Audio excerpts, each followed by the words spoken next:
Good morning, everybody. Good morning. Ronald Gordon here with Texas in Color. Our guest today is Kathy Nealy. She is here.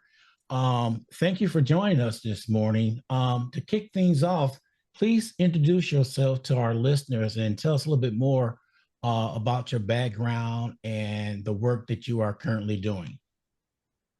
Okay, and definitely thank you for having me, Mr. Gordon. It's a pleasure to be here. My name is Kathy Nealy. I presently serve on the State Democratic Executive Committee from Congressional District 30. Been involved in politics since late 70s. Started doing presidential advance in 1984 with Vice President Mondale.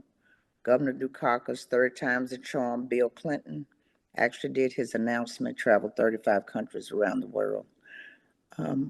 But been involved in Texas politics.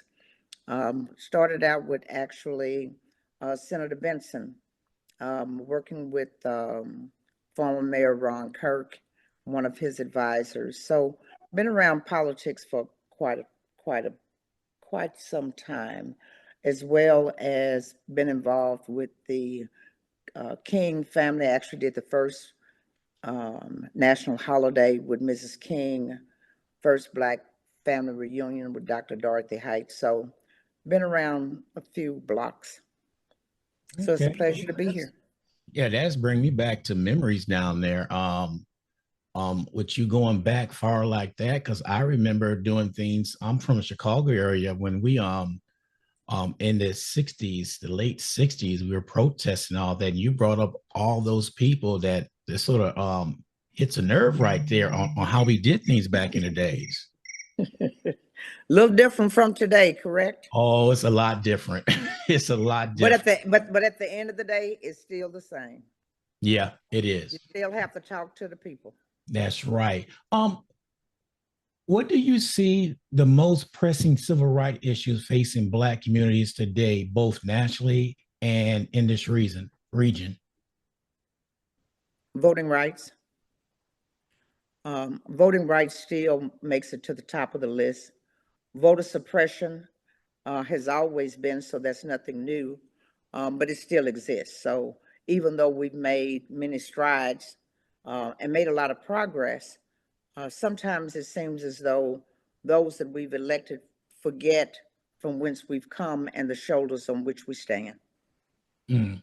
So, how do you think the legacy of the civil rights movement have shaped today's fight for racial justice and equality?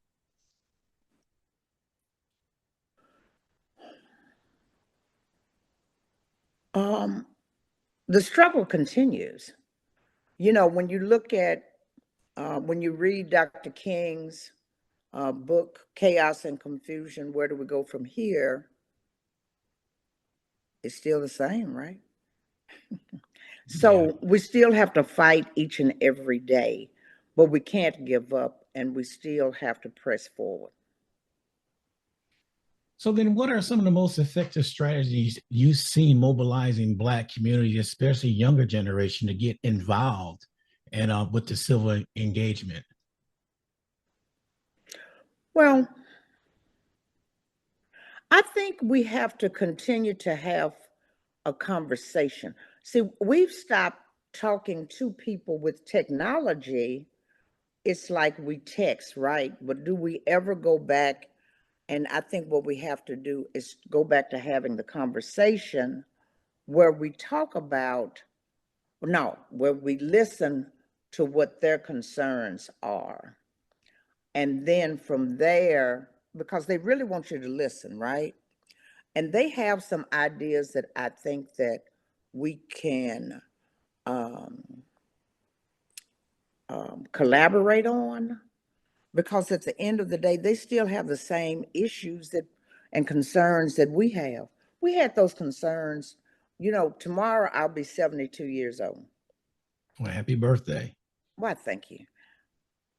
But and I have grandchildren, and I have a grandson, Randall Bryant, who is active today. But you know, I've listened to him because, and he's um,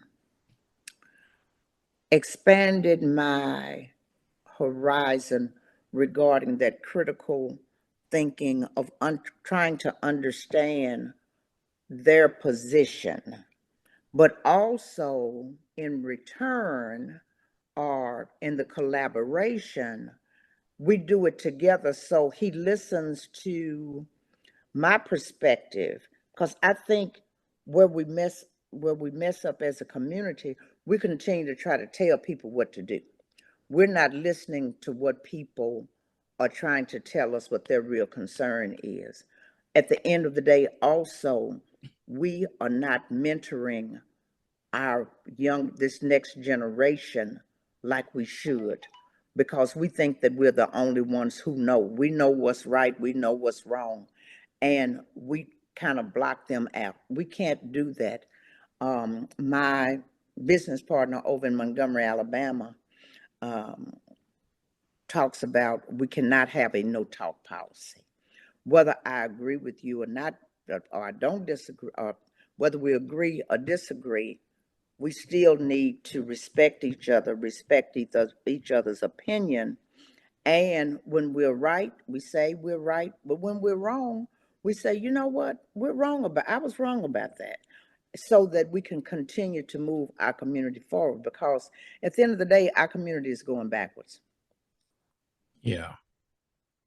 Um, do you think that the way technology is nowadays, that is affecting some of the younger voters out there and younger advocates out there? Because the way technology is nowadays, they rely on that phone and the computer for everything. How can we bridge that gap between the youth and the seniors?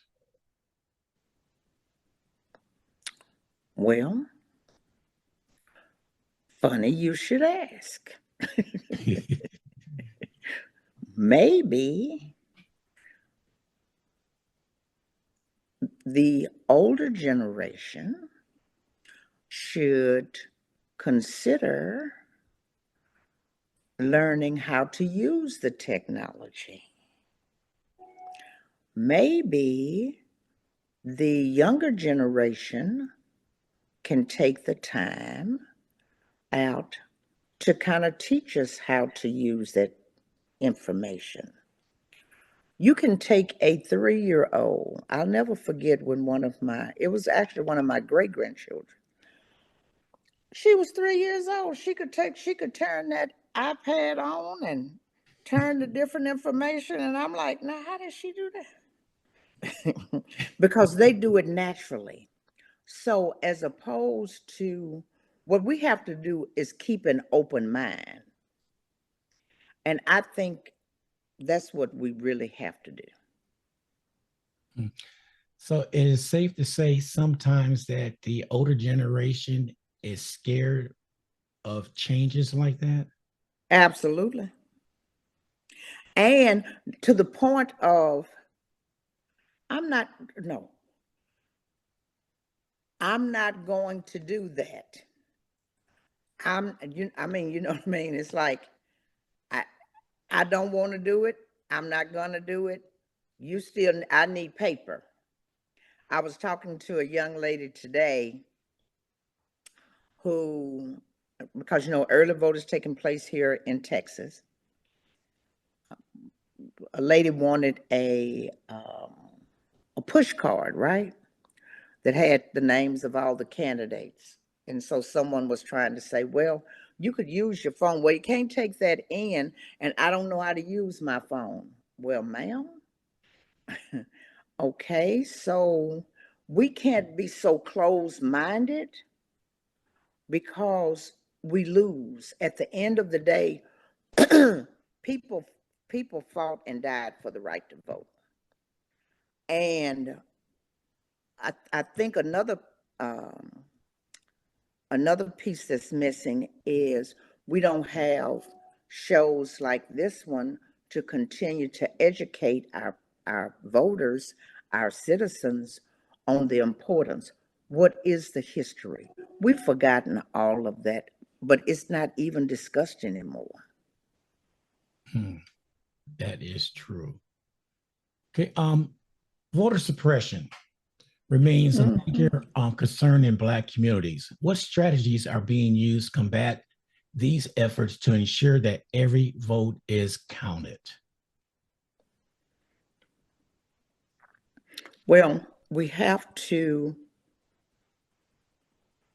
work with I'm a Democrat, so let me put that out there. So we have to work with the Democratic Party regarding voter protection, making sure that when we have elections that we have poll watchers, we have people on standby.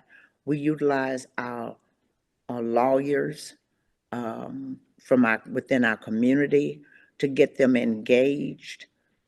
People, and everybody wants to put the excuse on COVID, but even prior to COVID, we had a minimal number of people participating. But it, if Jesus was concerned about one, so we got to be concerned about it. We only have one person. And I tell people all the time, it's not about the numbers. Jesus only had 12 people, and he changed the world. Mm, So, we just have to continue to increase, continue to participate in the process, continue to talk to our neighbors. We don't even talk to our neighbors anymore. And we don't, okay, so when it comes to voting, technology, and they have history, so they go by data, so they go by the people who have a history of voting. But at the end of the day, I need to talk to my neighbor next door. If I live in an apartment complex, I need to talk to the people in the apartment, all of my neighbors. It's kind of like lottie dottie and everybody about voting and encouraging them to vote. If they tell you no, fine, try to encourage them, but go on to the next one. Don't be discouraged. Does that make sense? yes, it does. Because I talked to a couple of young voters and they said, well, why should I vote? It doesn't matter. And I explained to them the reason why it matters. I said, your ancestors fought for the right for blacks to vote. And you're looking at it like, so what? So it's the attitude we have to change for the young voters too. Well, when you don't know your history, what's that saying? If you don't know your history, the people perish, right? Mm-hmm. Um, we don't know our history. We don't take the time to educate. Everybody is about me, me, me. You know, I, and it's not about we as a community. And we have to go back to that. We have to be concerned about others because if you take care of others, if you spell other OTHER, you take care of yourself in the process. Okay. Um, how does the recent changes in the voting law affected the black voters' participation?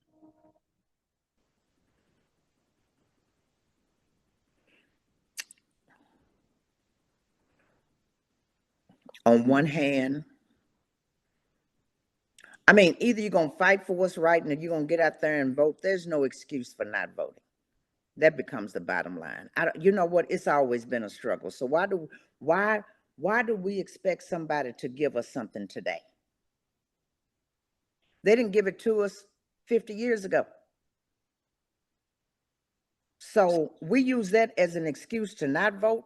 But then you just said you talked to some younger people and they said, well, I don't know if it affects me. Or why should I vote? You see what I'm saying? Now we Yeah. can use anything for an excuse. And that's what we're using for an excuse. But if we're going to beat this system, we got to go out here and vote for ourselves. We Yeah. want something today, we want something given to us. But we don't understand too much is given, much is required. Right. Mm. So, speaking about the young black voters out there, what advice would you give a young black activists who are eager to make a difference in their community and beyond? Don't be discouraged. You know what? Everybody might not be for you.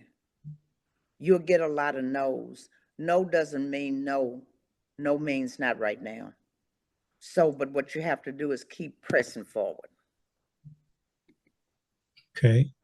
So, if there's one thing you like the listeners to do to support civil rights and voter activism, what would that be?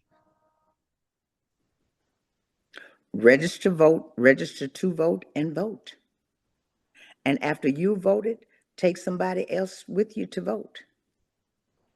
Take 10 people. It's still the rule of 10. Each person take 10 and you multiply it. That's how you get there.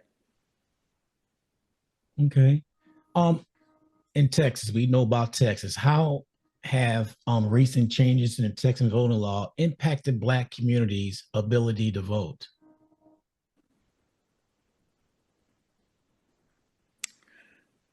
As I said before, see, I'm not for all the excuses. uh, hey, number one, Mr. Charlie does not want you to vote. So, are you going to do what is right and stand up for yourself? Or are you going to just go along to get along to wait for somebody to hand you something that you don't deserve? There is no excuse for not voting.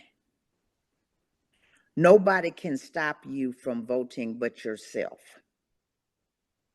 So quit being lazy and go and register and vote. I don't care what the law is.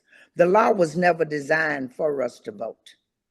So why should we expect that to be now? Yes. That's just an excuse. Okay. You know, think about that. The history of segregation and discrimination influenced current political engagement for Black Texans.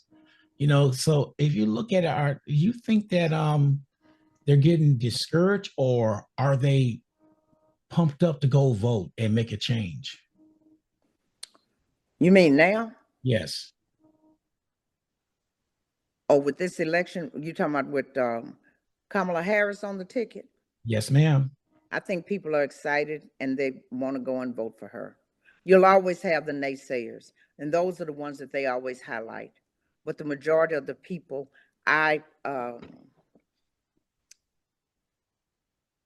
here in Dallas, we have an initiative on the ballot. Um, and I had a gentleman, so every 2 hours, I'm getting some um, tallies as far as number of people that have voted right. And a gentleman at one of the polls sent me a text just recently, and he said, and I'll actually read it to you. I truly hope and pray that all the polls are doing well. It makes me so proud when I see so many of our elderly come out. So many of them barely can walk, but still try to personally walk inside without any help. I just wish that there were more like you. If that was the case, we would have more young people coming in as well. Um, if nothing else, they should at least respect our ancestors that fought and died for our rights in this country. I say that to say we understand, the older generation understands what's at stake. Younger people are so disengaged and disconnected because they're just worried about how do I live. We've lost a generation to probably to drugs and different health scares. Um, but we still have to go back and kind of encourage and try to teach and try to continue to um, make a difference. So, because I believe that all, even young people, they love their grandparents.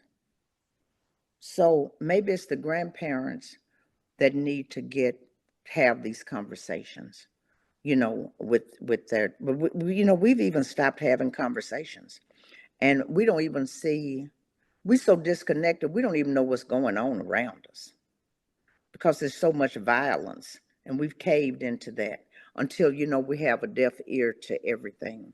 So we just have to go back and kind of start all over. Like bring that village back. Right. Yeah.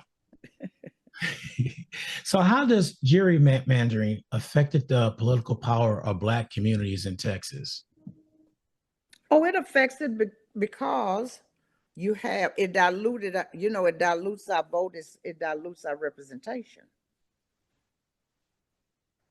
So until we vote for a different party of people who would be concerned about our issues, or doing redistricting, this continues to take place.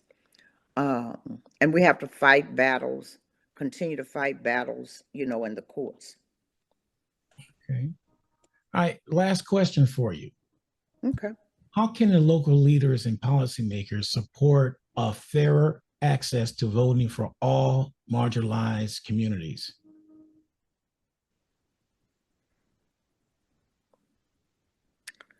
Now say that again. Okay. How can local leaders and policymakers support fairer access to voting for all marginalized communities?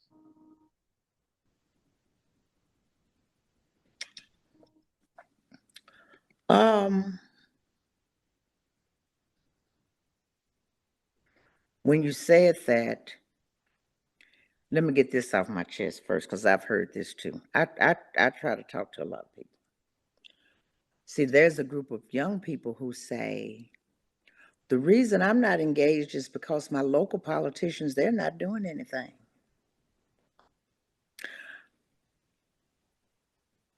Until we learn that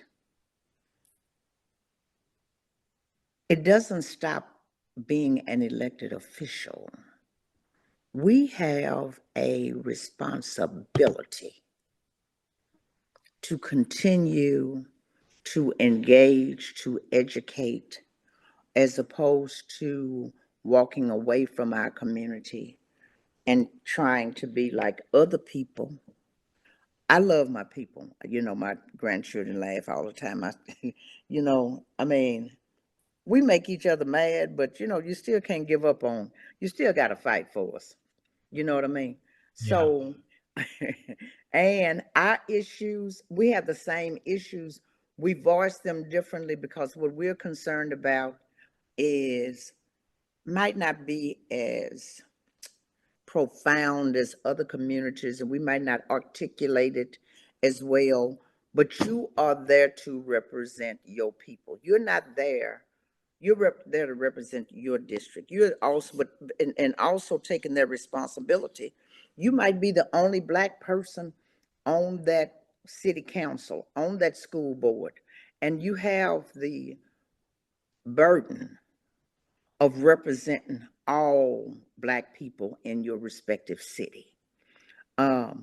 That's the choice that you made when you decided to run for office. But you know what? In the end, you will be blessed because you've spoken up for the people, and God will give you the strength to make it through. And you just have to continue to, we can't get there and play like, integrate. Well, we got to understand, we didn't ask for integration. We asked for separate but equal. They decided that we should have integration, but we just wanted our own. And what we have to still do is to fight for our people and never stop. Sure, you know what? There's right and there's wrong, and always stand on the side of right. But when it comes to certain issues, you have to also say, but is this going to harm the people that look like me? And you have to stand on that, and you have to stand strong. Does that make sense? Yes, it does. Okay. It does. It makes total sense because we were discussing one time with somebody that we know what the national election is. You need to concentrate on your local elections, school boards, a mayor, city council, Right, the court. That's where we need to focus things on because when that federal money comes in, it's got to be distributed out, and it's the lower level that take care of that. And so if we need to get a hold of, we got everybody focusing on the local election more than the national election, especially right. around. There's a lot of things going on right now. Now people don't realize school boards have a lot of power, They sure do. a lot more power than people think they have. Right, And right, but we keep on putting the same people in there. They keep pretty soon it's not going to be no books in school at all to read at the rate they're going. right. And you know what? Parents aren't even speaking up, and that's where it has to take place. You Yeah, know what? We got to get involved in our PTAs. We got to get involved in our kids' education because it's important. yes, it is, man. All right, Kathy, Nealy, I appreciate you coming on this morning, and thank you for being patient with me. We were talking about technology earlier, but when technology works, it's great. But when it throws a monkey wrench in there, you struggling trying to figure out what can you do to make things work. I So know, right? I'm from the But in the end, you made it work. yes, that's what it's all about. But That's what thank you it's for all taking the about. time out and coming on and educating us on the civil rights and everything, the struggles that we're going through, that we continue to go through. So Right, we got to make sure that you're right. It's up to the grandparents. I'm a grandparent and I talk to my grandkids all the time about politics and see where their mind is at, and I right, see where they at. And all mine said, oh, I'm going out to vote, grandpa. You not tell me twice. right. So, but yeah. All right. Well, you take care and we'll talk to you later. All right. Have a blessed day. All right. You too. Don't forget to vote. I already did. Okay. Early voting. All right. Thank you Thanks. very much. Bye-bye. Okay. Bye. Thank you for watching Texas in Color. Please tune in every Wednesday at 11 a.m. And please don't forget to subscribe to the channel and hit that notification button so you'll be notified each and every time we go on live.